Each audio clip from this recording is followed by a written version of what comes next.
Pessoal, se a pressão não for constante, caso seja um probleminha de física, normalmente vai aparecer um gráfico da pressão pelo volume. Tá? Se for um experimento de vocês, alguma coisa relacionada ao dia a dia, vocês têm que construir esse gráfico. Tendo o gráfico da pressão pelo volume, o que a gente tem que fazer é calcular a área entre a curva do gráfico, que nesse caso é uma reta, e o eixo do volume. Não se preocupe que sempre vão aparecer figuras que você sabe calcular a área.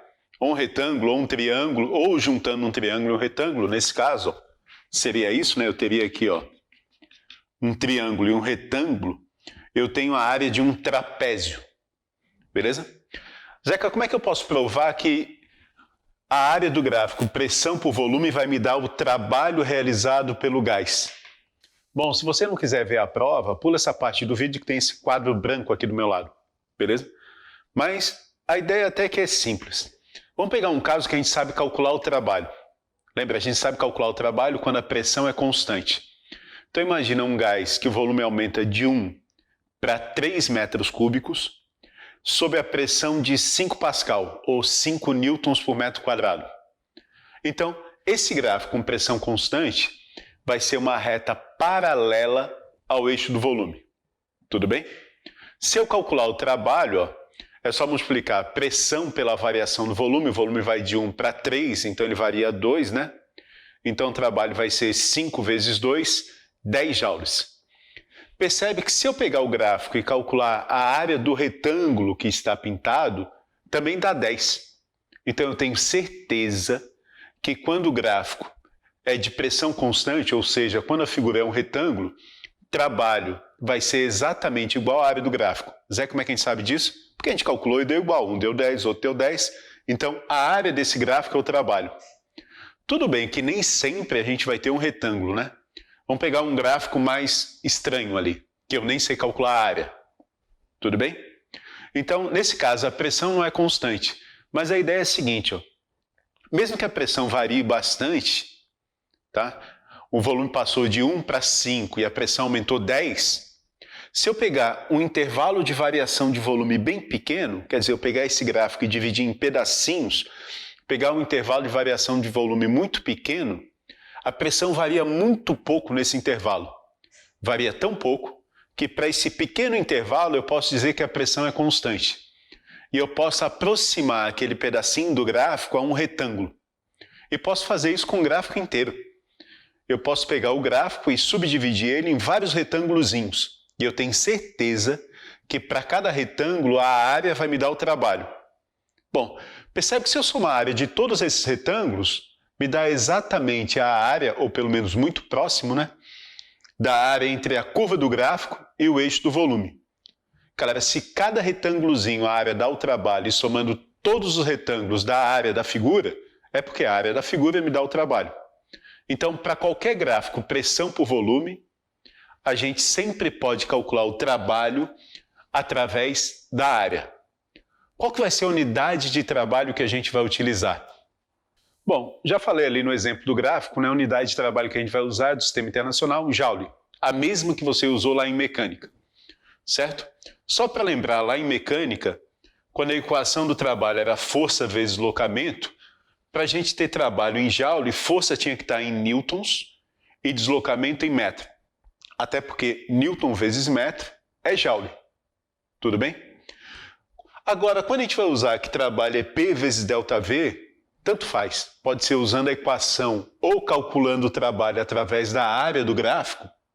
A nossa pressão vai ter que estar em newton por metro quadrado. Isso é a mesma coisa que Pascal. Ok? E o nosso volume tem que estar em metros cúbicos. Percebe o seguinte, né? Essas duas unidades aqui são iguais, porque se a gente cortar metro quadrado com esse cubo aqui, a gente volta a ter newton vezes metro. E newton vezes metro é joule. Então esse é o único cuidado que a gente tem que ter. A unidade de trabalho não mudou, mas para não mudar a unidade de trabalho, pressão sempre tem que estar em newton por metro quadrado e volume em metro cúbico. Quer dizer, quando rolar um gráfico, a unidade de pressão que aparece aqui entre parênteses tem que ser newton por metro quadrado, ou Pascal. E a unidade de volume, metros cúbicos. tá? Só um detalhe, ó. É muito comum aparecer dentro desses parênteses uma potência de 10. Porque 1 Newton por metro quadrado é uma pressão muito pequena, lembra? Ó? A pressão atmosférica é 100 mil newtons por metro quadrado aproximadamente. Então é normal aparecer um 10 na 5 aqui. Beleza? Assim como é normal aparecer aqui um 10 na menos 3. Porque 1 metro cúbico é uma caixa de 1 metro por 1 metro por 1 metro de altura. É a caixa que vocês têm em cima da casa de vocês. Então 1 metro cúbico é um volume muito grande. Num cilindro de carro, a gente não vai ter nem perto disso. Então é muito comum aparecer aqui ó, uma potência de 10, nesse caso com um expoente negativo, né? Porque daí está dividindo, porque 1 metro cúbico é um volume muito grande. O que a gente faz com essas potências de 10 que estão entre parênteses? A gente usa na hora de calcular a área. Cada valor que aparecer aqui, ó, 2, 4, por exemplo, ele está multiplicado por essa potência de 10. Então a pressão nesse ponto aqui, ó, é 2 vezes 10 na 5 Pascal. A pressão nesse ponto aqui é 4 vezes 10 na 5 Pascal. Assim como cada valor que aparecer aqui no eixo do volume está sendo multiplicado pelo 10 na menos 3. Então, esse volume aqui ó, é 1 vezes 10 na menos 3 metros cúbicos. E esse volume aqui é 3 vezes 10 na menos 3 metros cúbicos. Então, cuidado, tem que estar atento a isso. Muita gente perde uma questão porque esquece de botar essa potência de 10 na hora de fazer as contas. Pessoal, antes de partir para os exemplos, tem uma convenção de sinais com relação a trabalho que a gente tem que saber. É uma convenção. Tudo bem?